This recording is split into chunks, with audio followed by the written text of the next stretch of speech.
তন্ময় ঘোষ গ্রেফতার। আপনাদের জানিয়ে রাখি এখনো পর্যন্ত যেটা খবর যে তন্ময় ঘোষ তাকে গ্রেফতার করা হয়েছে।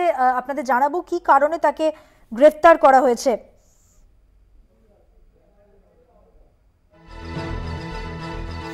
কেশপুরের বিজেপি নেতা, দায়িত্বপ্রাপ্ত বিজেপি নেতা তন্ময় ঘোষ তাকে গ্রেফতার করা হয়েছে।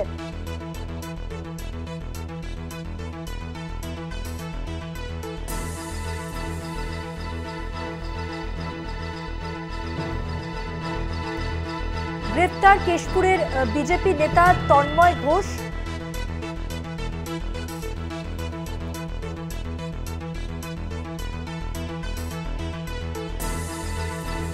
কেশপুরের দায়িত্বপ্রাপ্ত বিজেপি নেতা তন্ময় ঘোষ তাকে গ্রেফতার করা হয়েছে। ঘাটাল সাংগঠনিক জেলার সাধারণ সম্পাদকও তিনি।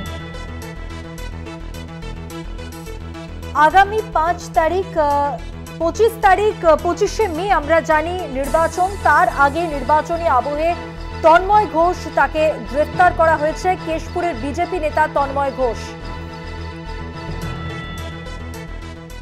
কেশপুরের দায়িত্বপ্রাপ্ত বিজেপি নেতা তন্ময় ঘোষকে কেন গ্রেফতার করা হলো আর বিস্তারিত জানবো। আমাদের সঙ্গে টেলিফোন লাইনে রয়েছেন আমাদের প্রতিনিধি। তার আগে আপনাদের জানিয়ে রাখি, ঘাটাল সাংগঠনিক জেলার সাধারণ সম্পাদক তন্ময় ঘোষ তাকে নির্বাচনের আবহে গ্রেফতার করা হলো।